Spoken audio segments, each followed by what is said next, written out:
Alhamdulillahirabbil alamin. Wassalatu wassalamu ala asyrafil anbiya wal mursalin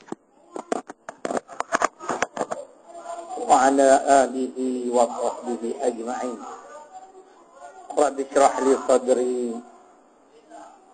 wa yassir li amri wahlul 'uqdatam min lisani yafqahu qawli. Wala haula wala quwwata illa billahil aliyyil azim. Muslimin dan muslimat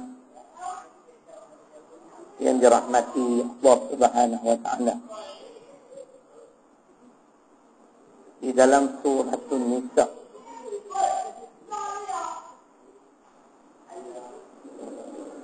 surah yang keempat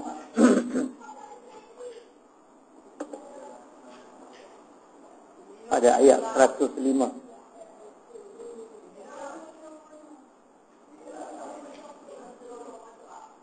Allah Subhanahu wa taala berfirman, A'udzu billahi minasy syaithanir rajim.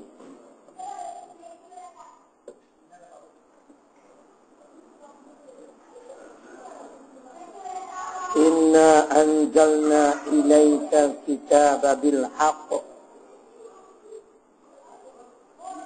litahkuma bainan nas bima araka Allah wa la takun lil qa'imina khasima. Sadaqallahu al-azim. Yang bermaksud sesungguhnya kami telah menurunkan Alkitab, yakni Al-Quran, yang membawa kebenaran. Jangan ragu terhadap Al-Quran.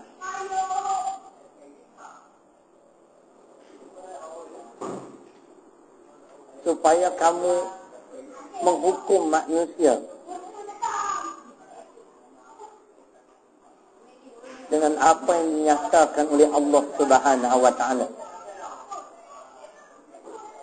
Dan janganlah kamu membela orang-orang yang khianat. An-Nisa 105. Dalil ayat ini, tuan-tuan dan perempuan, disebut oleh para ulama sebagai dalil qat'i. Dalil putus, dalil yang jelas. Kewajiban melaksanakan undang-undang hudud. Ini dalil yang jelas, yang terang. Mengingkari, menafikan, tidak wajib melaksanakan undang-undang Islam, maka terkeluarlah daripada Islam. Karena dalil ini cukup jelas. Dan dalil ini disokong di dalam surah ke-45 Al-Jasiyah pada ayat ke-18. Ini lagi satu dalil qat'i yang menunjukkan kewajiban orang-orang yang berkuasa melaksanakan undang-undang Islam. Surah Al-Jasiyah, surah ke-45 ayat 18. Siapa yang memiliki tafsir Syekh Zainuddin Hanidi, ayat ini pada muka surat 735. Boleh rujuk apa maksud ayat ini. Yang ni apa tafsirannya? Kalau ada Zainuddin Hanidi, jangan pergi cari Zainuddin Majidi. Cari Zainuddin Majidi lepas kiamat tak jumpa.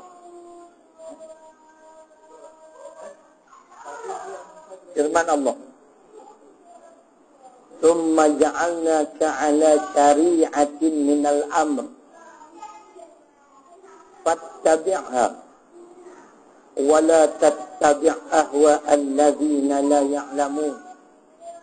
Yang bermaksud kemudian kami jadikan kamu, hai Muhammad, di atas satu syariat, maka ikutlah syariat ini. Jangan kamu ikut hawa nafsu orang-orang yang tidak berilmu pengetahuan. Jainuddin Habibie mentafsirkan ayat ini lebih kurang seperti berikut. Beliau menyebut undang-undang Islam ini undang-undang yang praktis diamalkan, undang-undang yang sesuai di segala tempat dan di segala zaman. Dikurangkan pula. Jadi amat malam kalau kita yang mengaku seorang Islam masih meragui tentang kebaikan dan keadilan undang-undang Allah. Bagaimana yang ditulis oleh beberapa penulis-penulis biadab di dalam akhbar utusan Meloya. Kebetulan saya terbaca. Jadi ada seorang penulis itu, dia mengkritik sehingga akan melabelkan jumud sesiapa yang masih nak berhukum dengan undang-undang Islam dalam isu video. Beliau menyatakan zaman kita hari ini dah terlalu canggih. Apa lagi? Ya. Kenapa masih kita nak berhukum sebagaimana yang dinyatakan di dalam Al-Quran? Walaupun beliau tak sebut secara detail, tetapi penulisan itu kita dah dapat buat conclusion. Dia menolak undang-undang Islam. Dia tidak meyakini kebaikan dan keadilan undang-undang Allah. Sebab tu saya memulakan dengan ayat ini. Dan bagi yang memiliki tafsir pimpinan Ar-Rahman, dulu ada tanggung apa? Kita merujuk kepada surah ke-22 surah Al-Hajj pada ayat 67. Tafsir pimpinan Ar-Rahman pula rujukan kita. Siapa yang memiliki tafsir pimpinan Ar-Rahman, ruminya pada muka surat insya-Allah 858 kalau ada. Kalau ada lah. Jauh ni saya tak tahu muka surat, tapi rumi insya-Allah 858. Ini lagi sepotong ayat di mana jelas ditafsirkan oleh para ulama Malaysia. Undang-undang Islam ini sesuai di segala tempat dan di segala zaman. Tiba-tiba kita pula yang menyatakan jumud kerana masih nak berpandu kepada undang-undang Islam. Wasa akidah. Sebab itu menjadi kewajipan para pendakwah menjelaskan. Bukan masa dah tuan-tuan. Masa kita berdakwah, kunung-kunung kita kena slow down, jangan selalu laju. Saya nak tanya dia orang yang dia kata slow down. Mereka tak bertemukah dengan firman Allah? Nabi berdakwah secara rahsia 3 tahun pertama sahaja. Setelah turunnya surah ke-15, surah Al-Hijri pada ayat 94, Allah memerintahkan Nabi berdakwah secara terang-terang. Fasda' bima tu'mar wa a'rid 'anil musyrikin. Terang-terang. Tak ada secara rahsia lagi. Kena perjelas. Haram kata haram. Dosa kata dosa. Syirik kata syirik. Zalim kata zalim. Sampai zaman kita pun nak rahsia ni. Nak slow down lagi.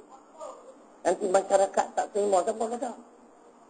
Soal terima tak terima, hidayah bukan kerja kita. Pendakwah berkewajipan menjelaskan, menerangkan dengan dalil, dengan nas. Apa yang bimbang sangat? Selagi kita tak cakap benda-benda ni, tuan-tuan percaya. Alhamdulillah, saya diberi kesempatan Jumaat yang lalu berkhutbah di seksyen 27. Jadi khutbah dia tajuk Undang-Undang Jahiliyah. Ada seorang tu datang kat saya. Tanya Ustaz, kalau 40 kali khutbah lagi macam ni, insya-Allah semua orang kembali kepada Islam. 40 kali baru sekali lagi 39 dah. Lambat lagi.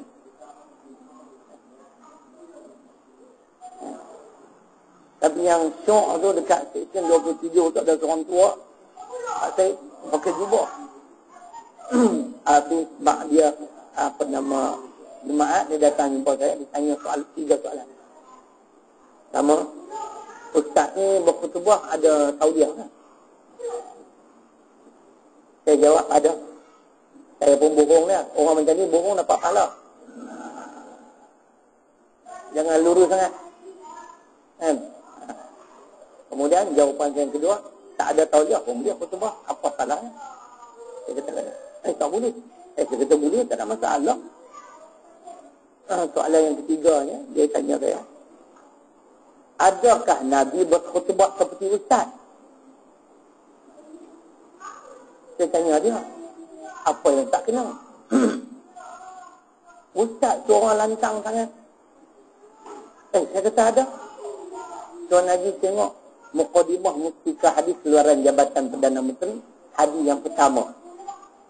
Bagaimana Nabi berkhutbah?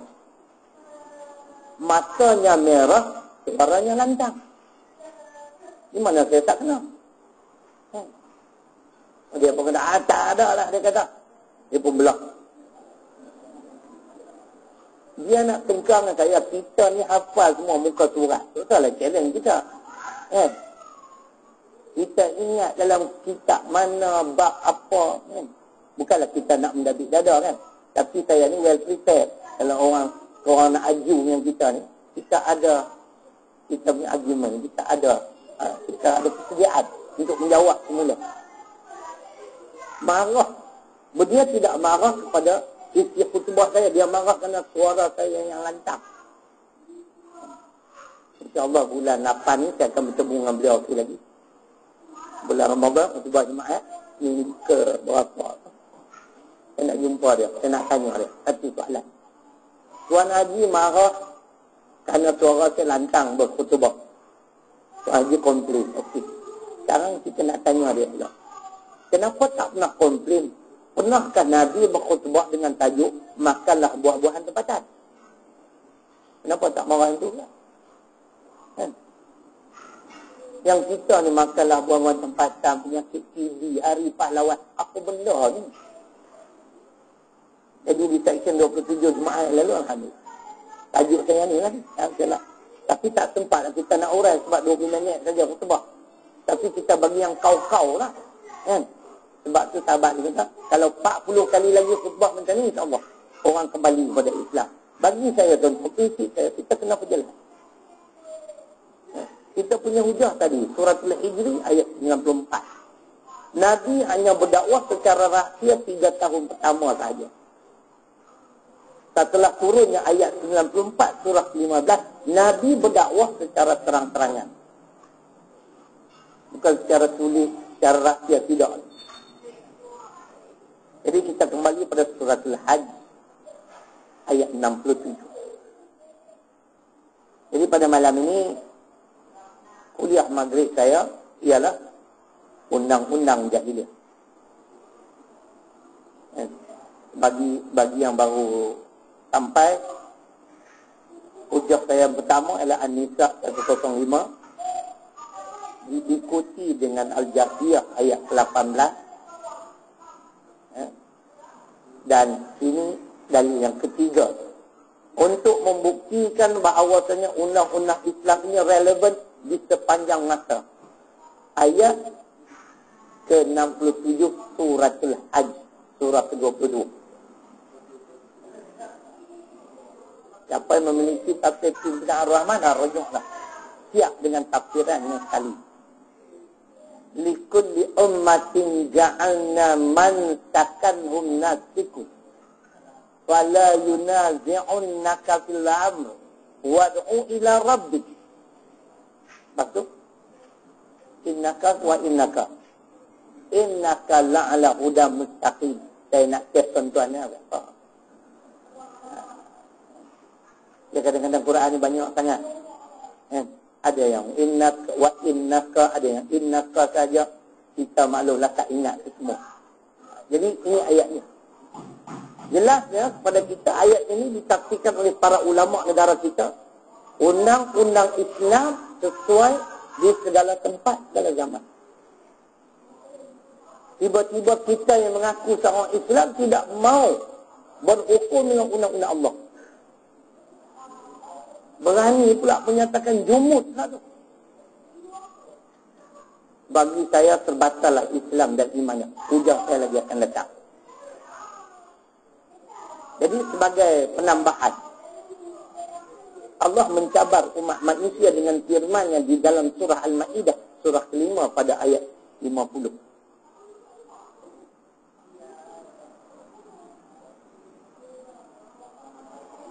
Allah tanya kita semua. Surah kelima ayat 50 Al-Ma'idah.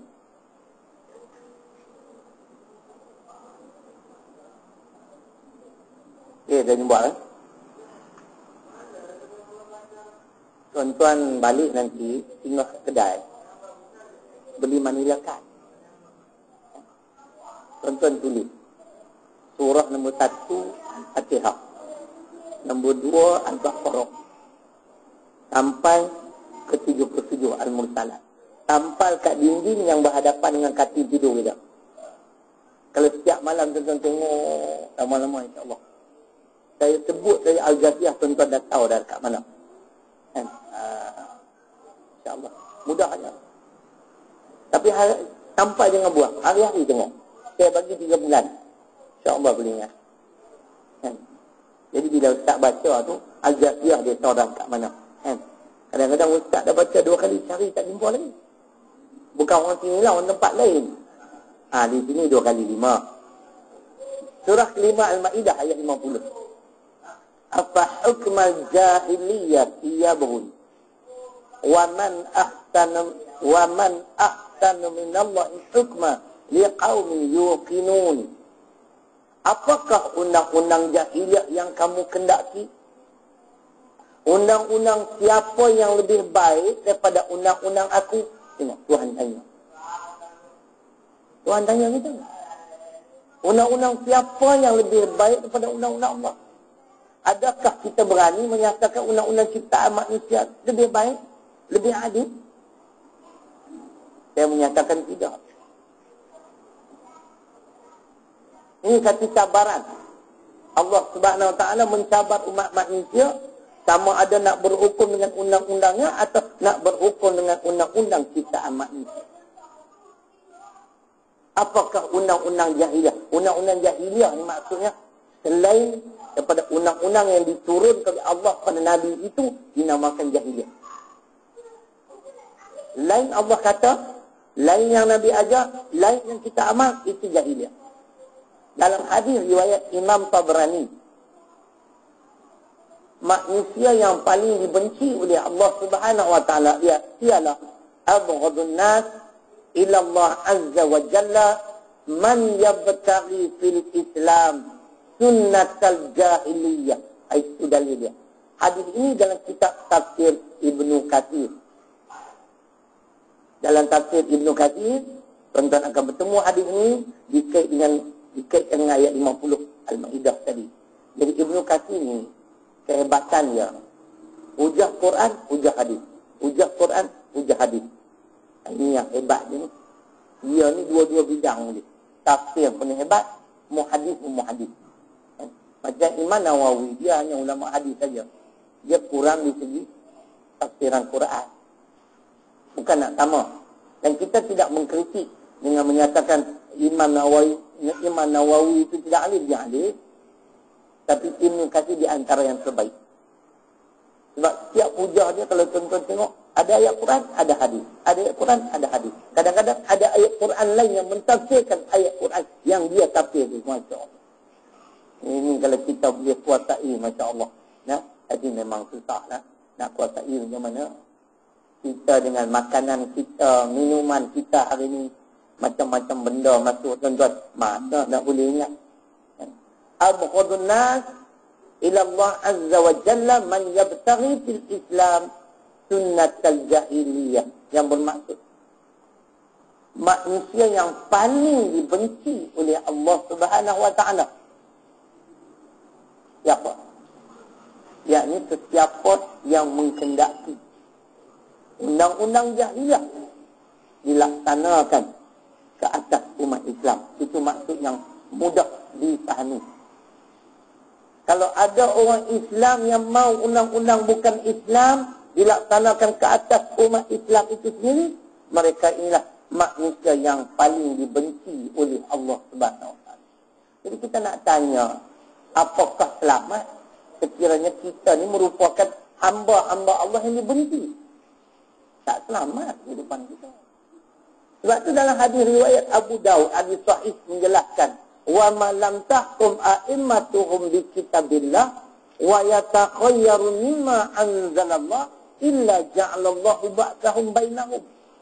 Dan apabila pemimpin suatu kaum, suatu umat itu enggan melaksanakan undang-undang yang termaktub di dalam Al-Quran dan As-Sunnah, dan tidak mau menjadikan Al-Quran dan As-Sunnah itu sebagai pilihan, maka ketika itu Nabi menjanjikan kehidupan rakyat yang mereka pimpin itu senantiasa hidup dan di dalam keadaan porak-poranda, ditimpa masalah demi masalah yang tidak putus-putus. Kita melihat hari ini, siapa nak nafi? Jenayah di dalam negara kita amat menggerunkan. Setiap hari jenayah bunuh dah jadi macam tak ada benda dah. Begitulah seterusnya yang lain. Jadi kembali pada undang-undang jahiliah. Jadi Allah melarang sekeras-kerasnya dan mencabar manusia. Undang-undang siapa yang lebih baik daripada undang-undang Allah. Allah menyatakan lagi di pertengahan ayat 57 surah yang ke-6 Al-An'am. Manusia tidak berhak sama sekali untuk mengadakan undang-undang, untuk mencipta sesuatu undang-undang untuk mentadbir kehidupan manusia. Tak ada hak. Di pertengahan, dekat-dekat nak penghujung ayat 57 surah yang ke-6 Al-An'am.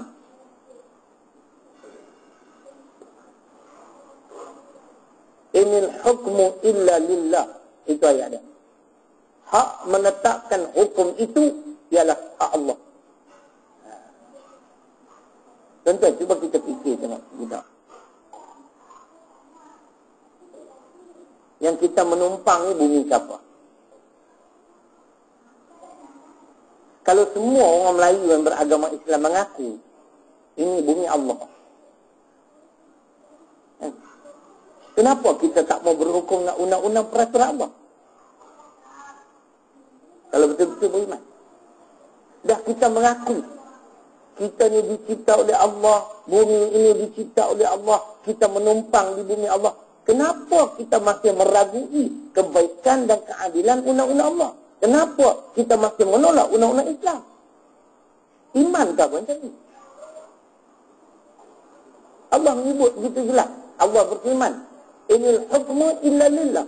Hak menetapkan hukum itu hak Allah. Manusia tak boleh. Kenapa? Kerana manusia itu sendiri dicipta oleh Allah. Macam arkitek bangunan ni lah. 10 tahun kemudian tuan-tuan bertemu dengan arkitek ataupun engineer bangunan ni. Saya yakin dia masih boleh mengingati keadaan bangunan ni. Berapa tingkat, pintu kat mana, tandas kat mana. Sebab dia yang reka. Dia yang lukis plan tu, takkan dia tak tahu.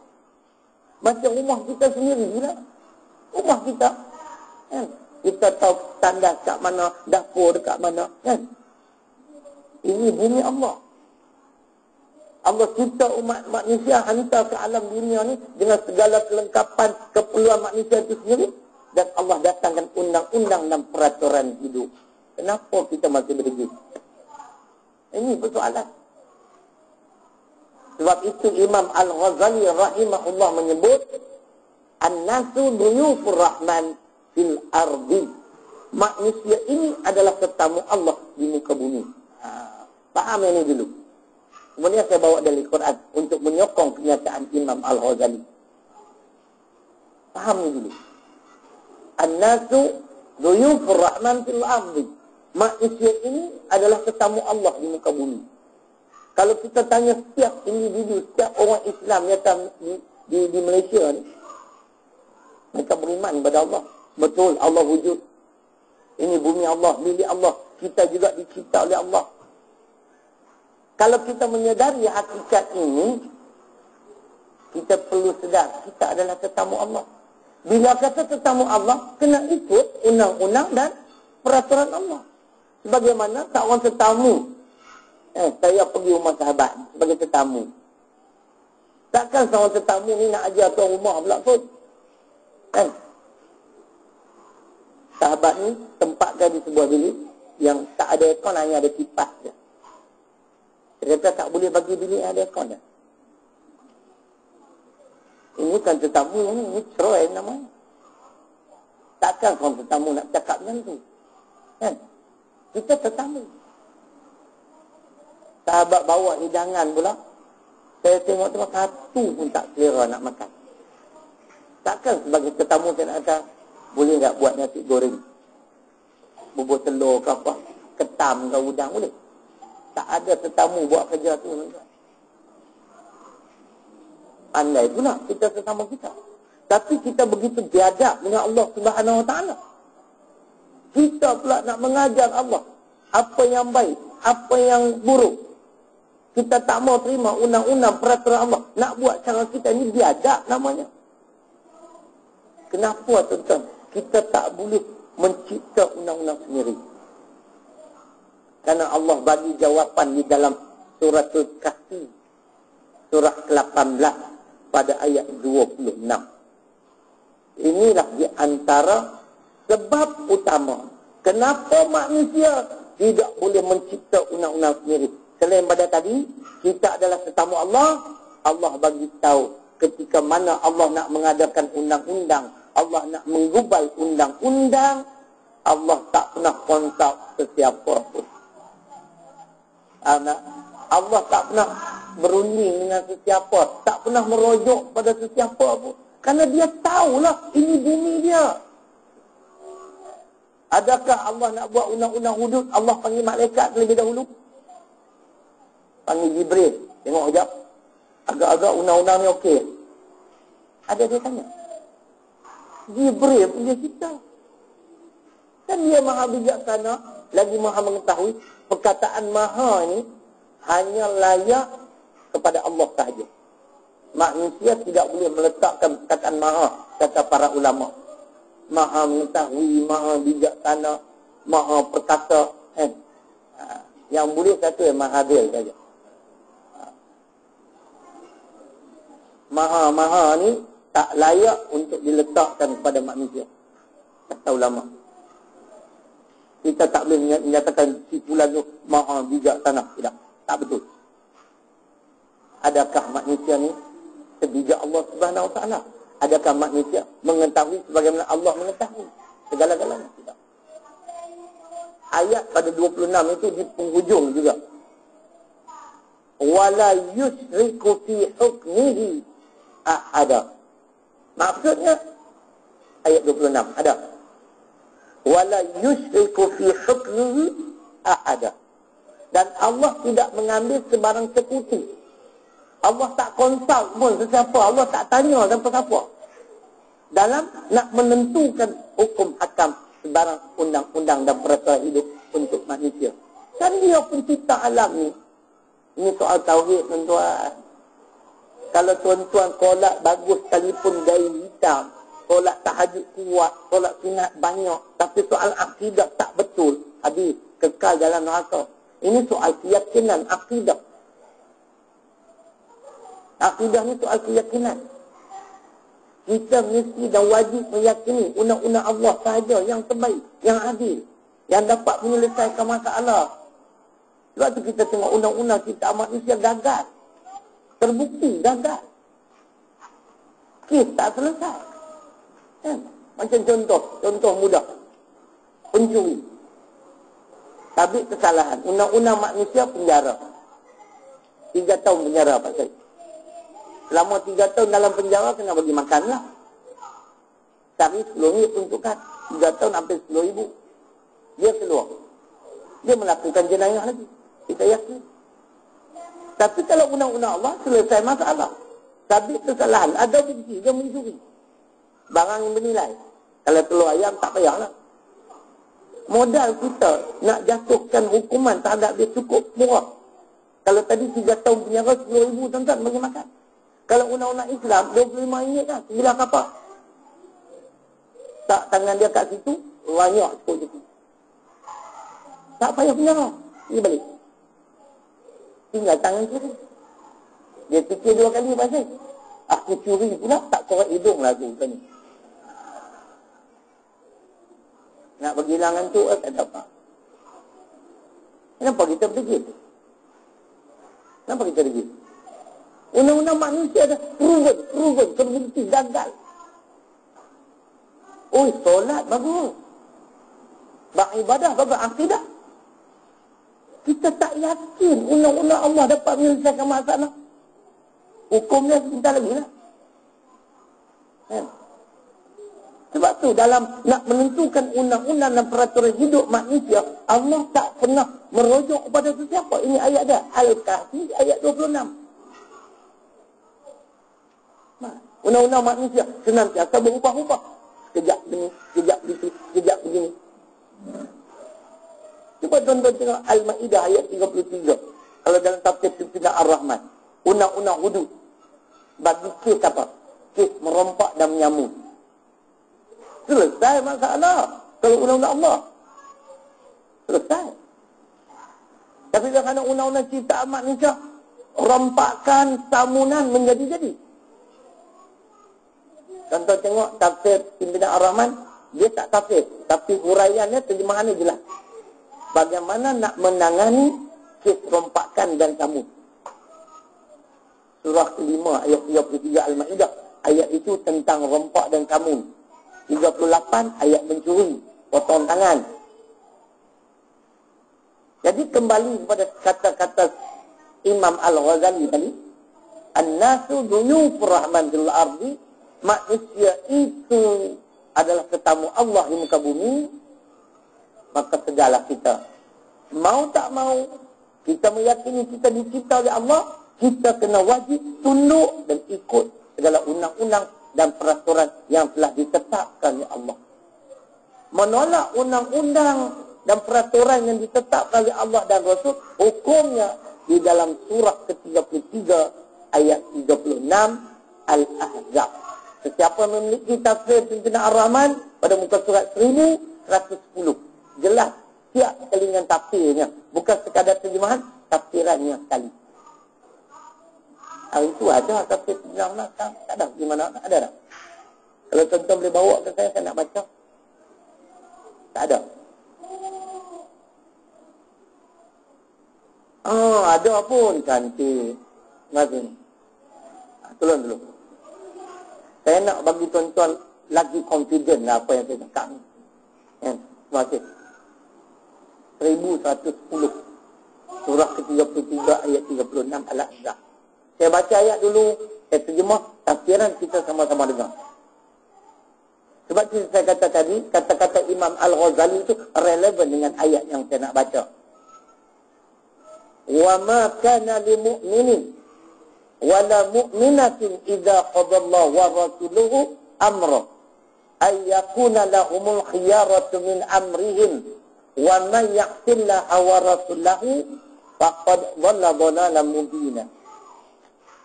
Nak tahu siapa sesat? Mudah aja ni ayat. Ayat ini menyatakan tidak wajar, tidak harus seorang lelaki yang beriman dan seorang perempuan yang beriman, apabila Allah dan Rasul telah menetapkan sesuatu di dalam urusan kehidupan mereka, lalu mereka mencari yang lain, maka mereka ini, Allah menyatakan mereka ini durhaka dan sesat dengan kesesatan yang nyata. Itu terjemahan. Oh, sama-sama dengar tafsiran. Kita tetamu Allah ni, tetamu Allah. Ini dia tafsiran. Ayat ini menegaskan satu kaedah yang wajib dipatuhi oleh orang-orang mukmin dalam segala urusan hidupnya. Segala urusan hidup kita, dari mula bangun tidur sampai tidur pula, kita kena ikut Islam. Kena ikut undang-undang dan peraturan Allah. Ada lagi satu hujah nanti saya kemukakan dalil. Dia sebut di sini. Ya? Wajib dipatuhi oleh orang-orang mukmin dalam segala urusan hidupnya. Iaitu tidak harus. Mana tidak harus, tidak boleh. Bagi seseorang itu memilih sesuatu ketetapan selain daripada yang telah ditetapkan oleh Allah Ta'ala dan diterangkan oleh Rasulnya. Apakah kita meragui kesempurnaan Al-Quran? Quran tak ajar sistem ekonomi, tak ajar sistem pemerintahan, sistem mempertahankan negara di perbatasan. Kita kemukakan dalil Quran. Jangan kata tuan, Quran dah sempurna. Segala yang kita hajati, segala yang menjadi kemuskilan kepada kita, semua akan dijawab oleh Al-Quran. Ada dua dalil, tapi salah satunya ada penjelasan dia di dalam surah yang ke-6 ayat 38 Al-An'am. Siap dengan tafsiran dia kali. Jadi jelaslah, kita tak boleh mengadakan pilihan sendiri, buat ketetapan sendiri, undang-undang sendiri, tak boleh. Kita tetamu Allah. Kalau kita menolak ketetapan Allah, kita durhaka dan sesat. Bukan susah sangat. Tadi tafsiran pun menyebut wajib, patut. Segala urusan kehidupan. Sistem pendidikan Islam mesti kita amalkan. Sistem pemerintahan, sistem undang-undang, sistem ekonomi. Sebut apa sahaja. Allah berfirman pada ayat 38 surah ke-6 Al-An'am. Ma farratna fil kitab min syai'. Maksudnya,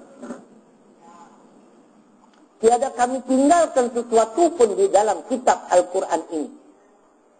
Apa maksudnya? Kita tak boleh nak faham. Ini dia tafsirannya. Yakni, segala yang diperlukan mengenai dunia dan akhirat ada diterangkan asas-asasnya dan intisarinya di dalam Al-Quran. Nak tolaknya? Nah, di rumah saya ni, sebab saya minat Al-Quran. Cerita Quran ni tuan-tuan cukup banyaklah kitab Quran. Indeks Al-Quran, apa saja. Asalkan Quran saya beli. Ada sebuah buku 30 ringgit. Indeks Al-Quran. Tuan-tuan nak ayat tentang apa? Pertahanan negara, ekonomi, pergaulan. Allah, macam-macam kita. Kita saja tak mampu untuk mengingatinya. Jadi ini jelas. Di antara dalil yang menyatakan soal dunia, soal akhirat semua ada. Kalau kita nak selamat dalam kehidupan dunia, ini saja panduan kita, bukan yang lain. Untuk menyokong ayat 38 tadi, ada lagi sepotong ayat. Ayat 89 di dalam surah ke-16, surah An-Nahl, di pertengahan ayat ke-89. Yang ini saya tak pernah ingat. Ingatlah. Tengok surah ke-16. Surah An-Nahl ayat 89. Di pertengahan ayat 89. Ayat ini menyokong ayat ma farratna fil kitab min syai'. Kami tidak tinggalkan sesuatu pun dalam Quran. Maksudnya, apa yang menjadi keperluan kita untuk kebaikan kita, kehidupan kita di dunia akhirat, semua dijelaskan dalam Quran. Termasuk soal politik. Takkan soal politik tak ada dalam Quran. Untuk menyokong ayat 89 ini, menyokong ayat 38 Al-An'am. Tuan-tuan bukalah tafsir Profesor Dr. Hamka, dia menyebut wa nazzalna 'alaikal kitab tibyana likulli syai'. Ayat macam itulah, betul. Dan kami turunkan Al-Quran untuk menjelaskan segala sesuatu. Dr. Hamka menyebut di antara yang diperjelaskan, yang diajar oleh Al-Quran, oleh agama Islam adalah tentang politik, tentang pemerintahan, siasa. Takkan Islam tak ajar pemerintahan. Islam ajar soal ibadah saja. Dalam ni pun ada ni. Dalam ni. Surat 16.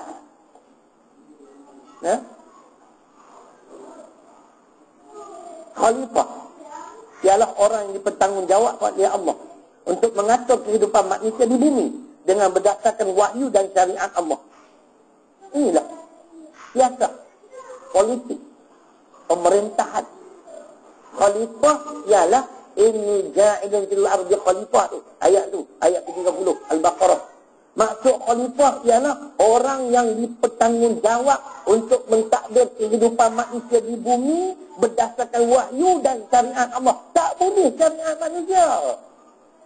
Kita dah sebut tadi. Ketika Allah nak menggubal undang-undang, Allah tak panggil malaikat. Wala yusriku fi hukmihi ahada. Ayat 26. Kut-kut lah Allah nak tanya pandangan Jibril. What's your opinion?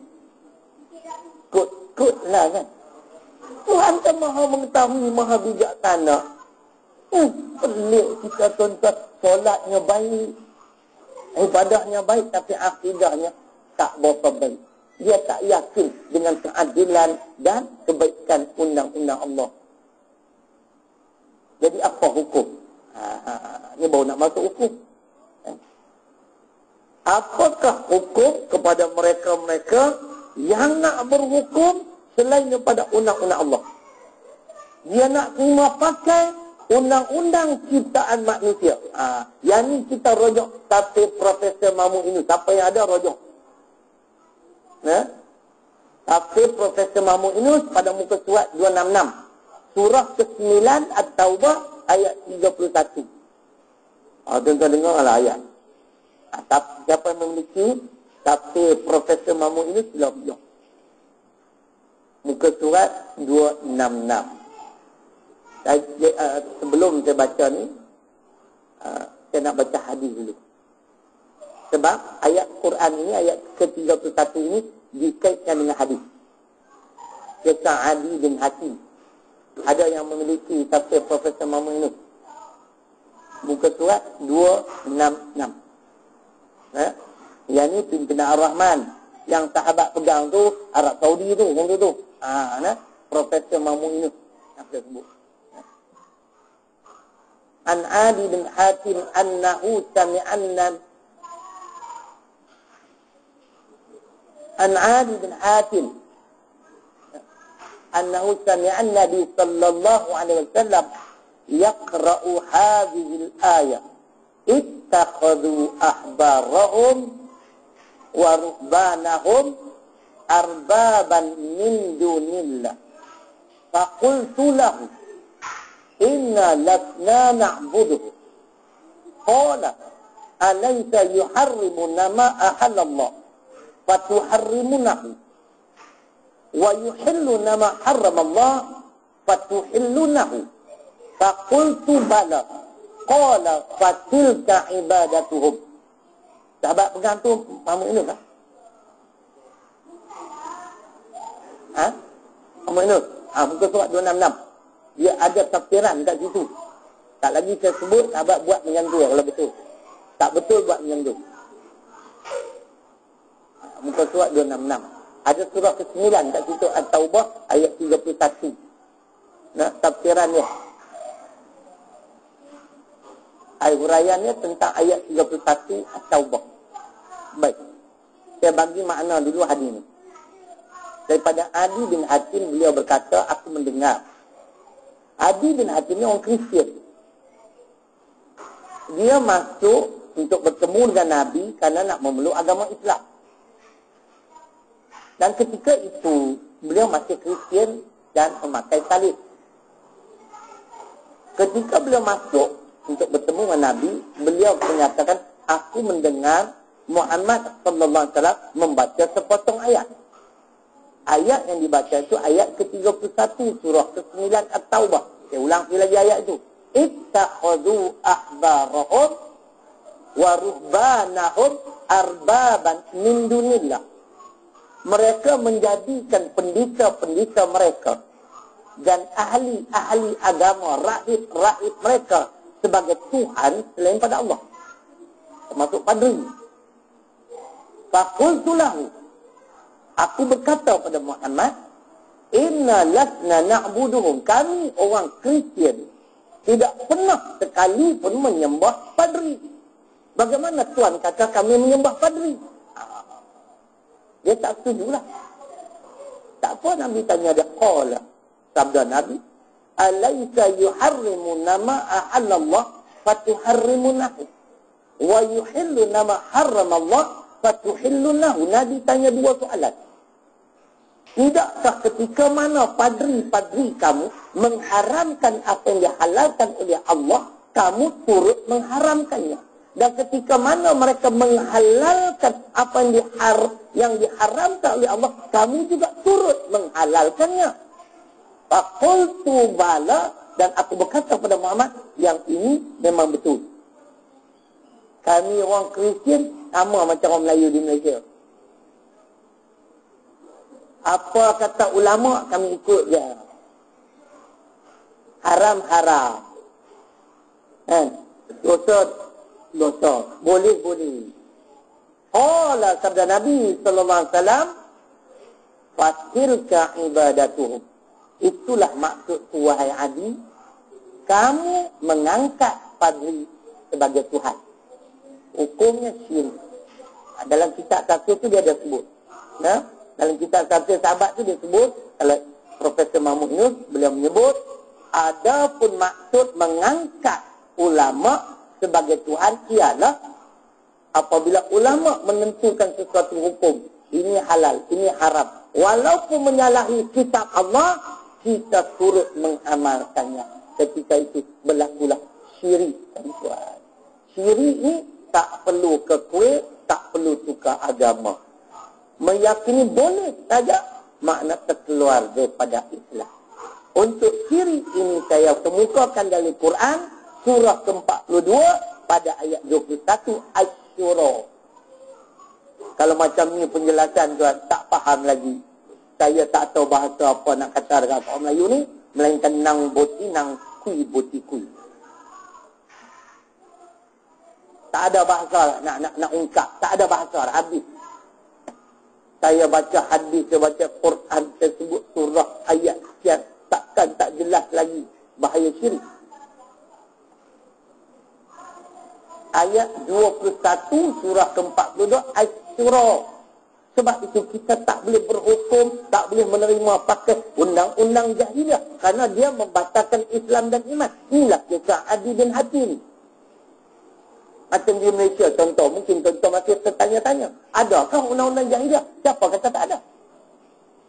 Baik, contoh zina di Malaysia, 3 tahun penjara atau RM5,000 denda atau 6 kali sebatan atau ketiga-tiganya sekali. Ini undang-undang Islam kah? Zina dalam Quran, kita kemukakan dalil. Surah ke-24 An-Nur ayat 2, 100 kali sebatan kepada yang belum berkahwin kiranya mereka berzina.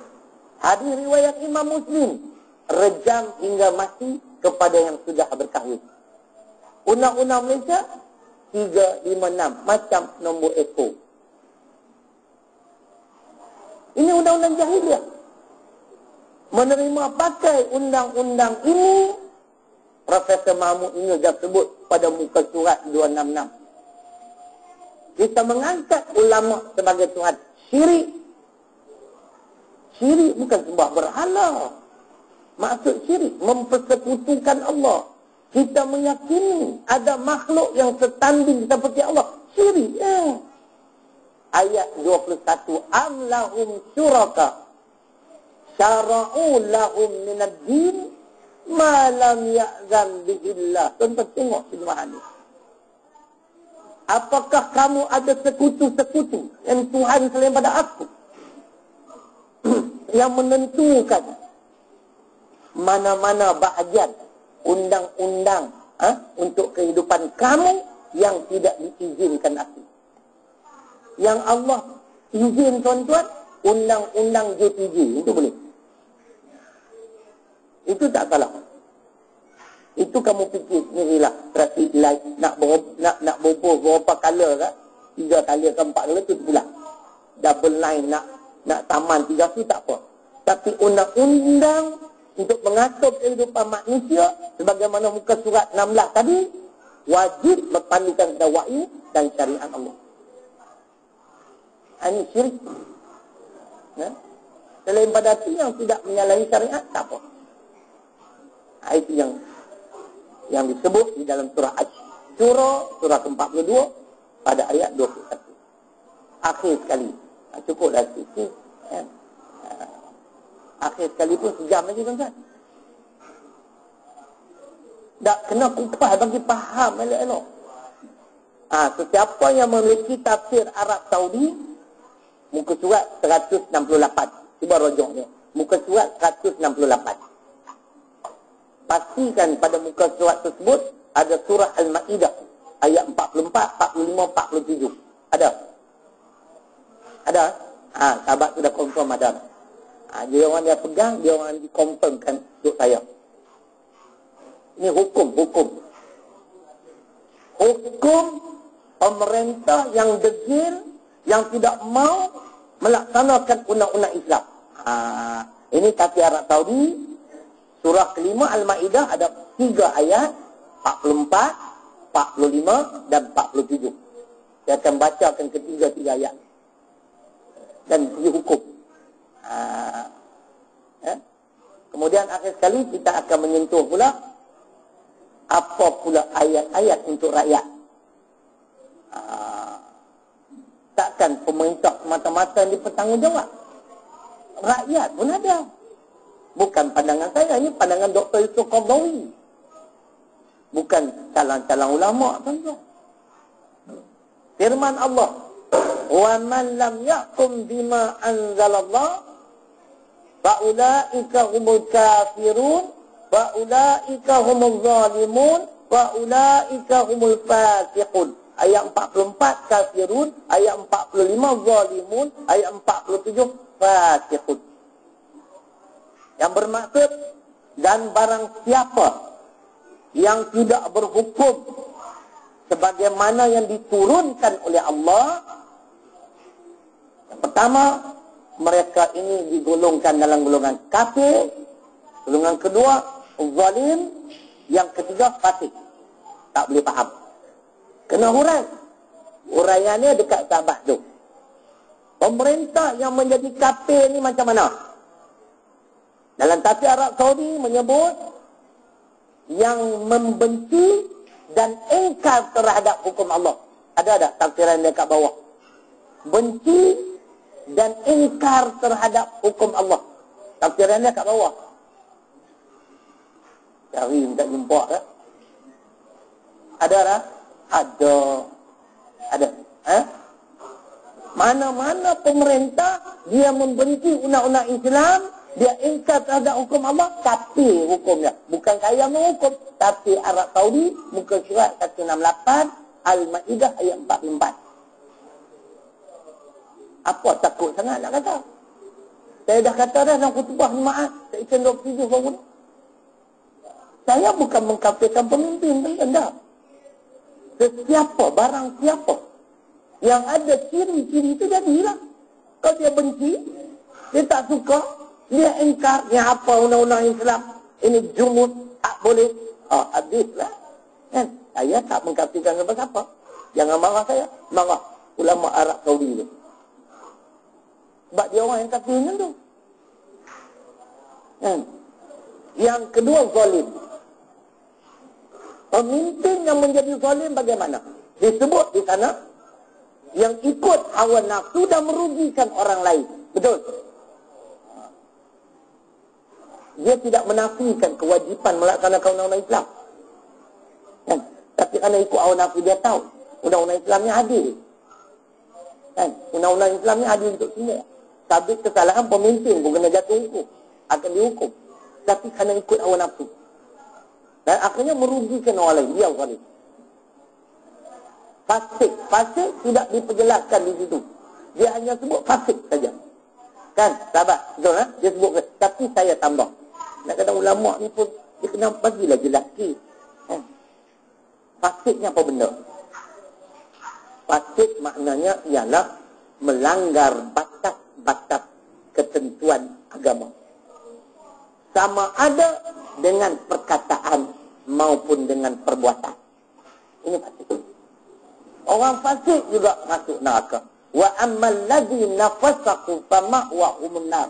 As-Sajdah ayat 20. Surah ke-30. Jadi fasik, pemimpin yang fasik, yang melanggar batas-batas ketentuan agama, sama ada dengan perkataan maupun dengan perbuatan. Mungkin perkataan mereka bercakap macam ni. Mereka tidak menolak undang-undang Islam. Tapi kalau semua nak ikut Islam, bila kita nak maju, mungkin macam tu. Itu fasik namanya. Kan kita tetamu Allah, kita wajib ikut undang-undang peraturan Allah. Dia tidak menafikan benda ni haram. Tapi dia buat juga. Dia makan juga hasil haram dengan perbuatan. Itu fasik. Tapi kalau yang haram dia kata tak haram, itu kafir namanya. Contoh buka kitab Hadi 40 Syekh Mustafa Abdul Rahman bab murtad. Saya mengajar kitab tu, saya tahu lah. Menghalalkan apa yang diharamkan oleh Allah, hukumnya murtad, terkeluar daripada Islam. Judi, loteri, kebajikan. Kalau dia menghalalkan sesuatu yang telah jelas ianya haram, murtad. Ini kita cakap segi hukum ni. Itu beres untuk pemimpin. Jadi kita pun tak tuduh pemimpin kita ni kafir ke, zalim ke, fasik kan. Dia sendiri tahu. Dia sendiri tahu lah. Kenapa dia tak nak laksana undang-undang Islam? Kita tak boleh. Kita tak boleh tuduh dia. Dia tahu lah. Kalau kerana benci dan kerana dia engkar, kafir. Kerana ikut hawa nafsu, dia zalim. Kalau kerana dia fasik, melanggar dengan perbuatan atau perkataan, itu fasik. Untuk rakyat lah. Untuk rakyat. Rakyat ada 2 ayat. An-Nisa 65, An-Nur 51. Sebab tu tuan-tuan, benda-benda ni kalau tidak dihurai, tidak dikupal, masyarakat keliru. Kalau ada ulama dalam ni pun saya tak bimbang. Sebab apa yang saya sebut tu ada kitab. Betul tak? Melainkanlah saya datang cakap pom tak sebut ni, dia sebut muka surat. Tonton rujuk ayat Quran semua betul kata ni. Tak ada masalah no. Alhamdulillah, terima kasih. Kan? An-Nisa 65, dalil pertama, ayat untuk rakyat. Sehingga Allah bersumpah, fala wa rabbik la yu'minun hatta yuhakkimuka fima shajara bainahum thumma la yajidu fi anfusihim harajan mimma qadait wa yusallimu taslima. Itu ayat dia. Kita tidak beriman, tuan-tuan dan puan-puan, selama mana kita enggan berhukum kepada undang-undang dan peraturan yang telah dibawa oleh Nabi. Ini ayatnya. Dan kita menerima sepenuhnya. Kita tak membebel lagi, kita tak mengungut lagi. Dah terima undang-undang Islam, sedemikian rupa terima aja. Inilah iman. Dalil yang kedua, An-Nur 51, surah ke-24.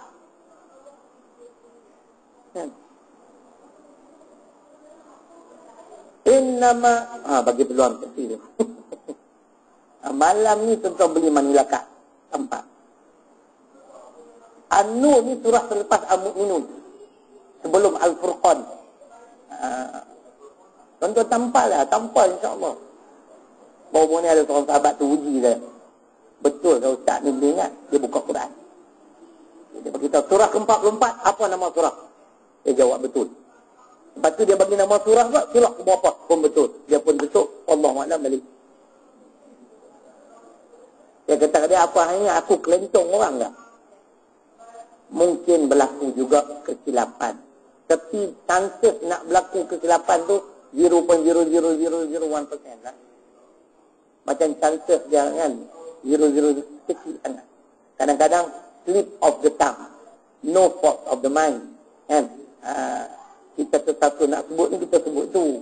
Biasalah. Sebab manusia ni, kullu ibni Adam khata'. Setiap anak Adam melakukan kesalahan termasuk saya.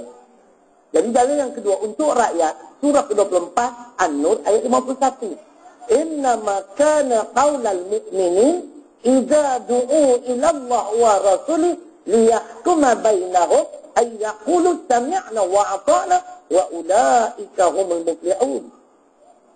Rakyat yang baik, rakyat yang diajar, yang diseru kepada Allah dan Rasul. Kemudian mereka menjawab, kami dengar dan kami akan taat. Mereka lah orang-orang yang beruntung atau orang-orang yang berjaya. Belum cukup jam. Sikit lagi boleh? Jadi saya nak keluar fatwa pula. Ini fatwa Syekh Utsaimin. Almarhum Syekh Utsaimin ini ulama besar Arab Saudi. Bagaimana seseorang boleh menjadi kafir? Tuan-tuan nak catatlah. Ada 3. Dalam kitab Tauhid pada muka surat 242. Susunan dan karangan Syekh Utsaimin rahimahullah. Beliau kata yang boleh jadi kafir ini, yang pertamanya beliau menggunakan perkataan meyakini. Yakin boleh berhukum selain daripada undang-undang Islam. Tapi macam isu tadi lah. Tak perlu 4 saksi. Video sudah memadai. Teknologi kita canggih. Alamak. Ni kalau saya pergi kat studio, suruh dia orang make up, boleh jadi muka Piramli pun boleh. Dia boleh buat. Betul tak? Allah. Awak degil dengan kita ni.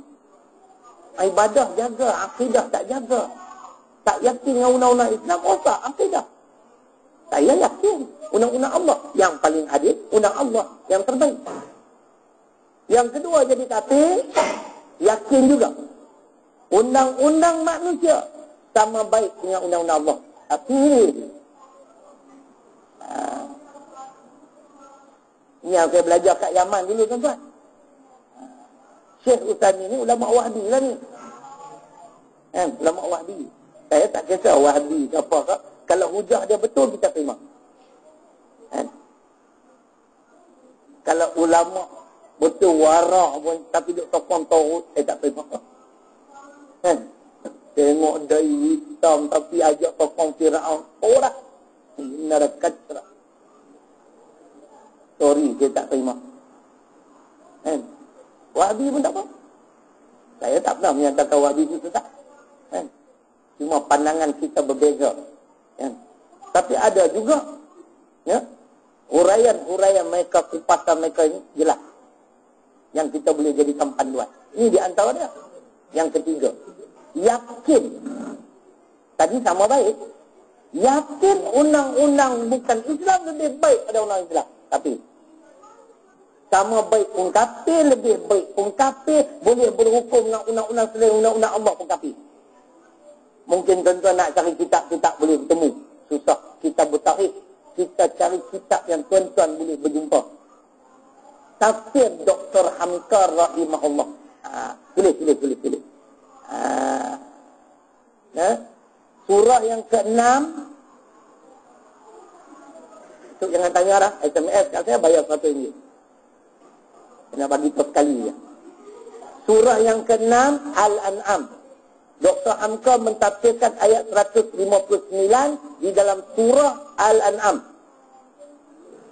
Dalam tafsir Dr. Hamka, ayat 159 ini pada juzuk ke-8. Cetakan lama muka surat 182. Kalau cetakan baru muka surat 151. Balik tengok. Kalau di sini ada pun saya boleh baca. Tak ada kan? Tafsir Dr. Hamka. Tak ada. Ada kena ambil ya. Baru cantik. Tolong ambil Ustaz. Jilid 789. Tolong Ustaz yang muda-muda bangun jam. Yang muda-muda abang mana belakang tu. 789. Cari yang ada 789. Hilang. Orang curi dah. Ya. Jilidnya dia dekat tu dia tulis 789. Dia ada 789. Cari itu ya, ada lah. Sebab dia juzuk 8 tu. Cantik lah. Kalau betul tuan-tuan ada, tuan-tuan terimalah kenyataan saya ni. Jangan ragu lagi. Kalau tak ada tuan-tuan, saya resign. Saya letak jawatan, saya takkan berdakwah lagi lah. Mana saya ni seorang pembohong. Kan? Terima kasih. Ni cetakan baru ke lama. Kalau lama 182, kalau baru 151. Saya nak tengok dululah ada ke tak. 151 cetakan baru. Nak duduk 8 dengar nak jadi tapi. Macam mana jadi tapi? Apabila ada keyakinan, macam Syekh Utsaimin juga. Apabila ada keyakinan bahawa ada ajaran lain untuk mengatur masyarakat yang lebih baik dari Islam, kafirlah orangnya walaupun dia masih sembahyang. Sembahyang pun jadi kafir. Apabila meyakini ada ajaran lain yang lebih baik pada ajaran Islam untuk mengatur masyarakat. Tapi kita orang Islam kena terima Islam. Imam Ghazali kata tadi, an-nasu dhuyufur rahman fil ardi. Kita jaga ibadah, akidah, tak jaga akidah ni keyakinan. Juzuk 8 tuan-tuan, muka surat 151. Surah ke-6. Saya tanya tadi, tuan-tuan cek tengoklah. Macam tak kaya kat saya.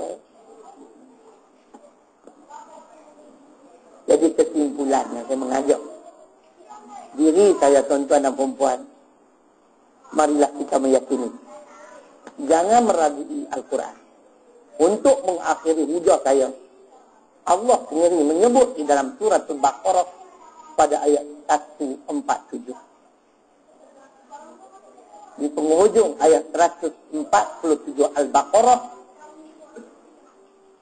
Al-haqqu min rabbik fala takunanna minal mumtarin. Kebenaran itu datang pada Allah, maka janganlah kamu tergolong di dalam golongan orang-orang yang ragu. Jangan ragu terhadap Al-Quran maupun terhadap hadis. Terima tuan-tuan. Al-Quran itu dari Allah, hadis itu daripada Nabi, insan pilihan Allah. Segala undang-undang yang terkandung dalam Al-Quran As-Sunnah itu undang-undang yang terbaik, yang adil, yang mampu menangani segala permasalahan yang kita hadapi. Jadi cukuplah untuk malam ini. Sebelum saya mengundurkan diri, satu pengumuman biasa lah. Tuan-tuan pun tahu dah saya nak cakap apa tu.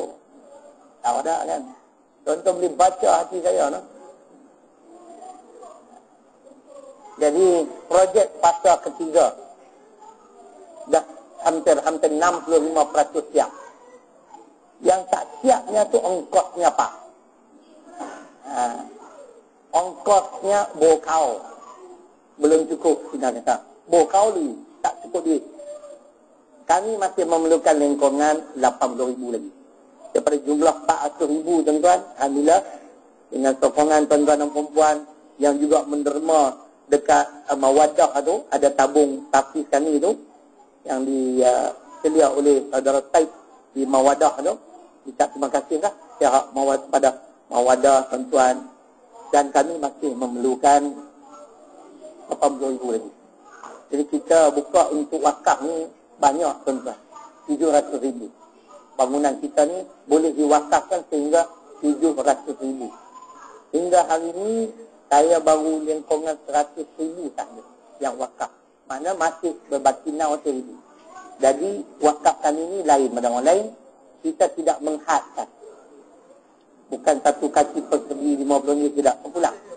Sebab Quran ajar kita walaupun sebesar debu dapat ganjaran pahala. Yang penting kerana Allah. Itu yang pertama. Yang keduanya, kalau tuan-tuan meminati nak dengar ceramah, ada ceramah saya baru-baru ni bulan lalu. Ada seorang ustaz ni, dia datang ke kampung kami. Dia lanyak perjuangan Islam. Jadi malam ni dia ceramah, malam itu saya jawab semula untuk dia. Ceramah ni memang best. Siapa kata best? Saya lah.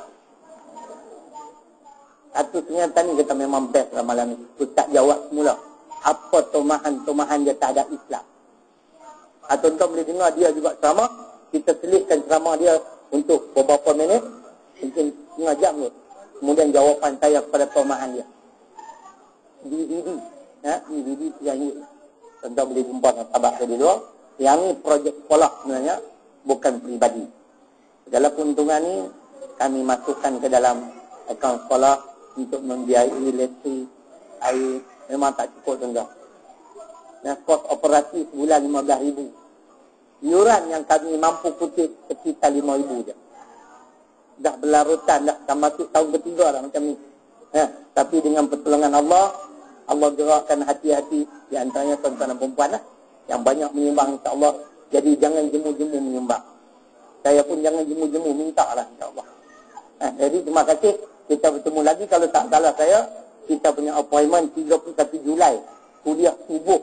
Hari sebelum Ramadan. Ribuan kemaafan. Aqulu qawli hadha. Wa astaghfirullahaladzim li wa lakum. Assalamualaikum warahmatullahi wabarakatuh.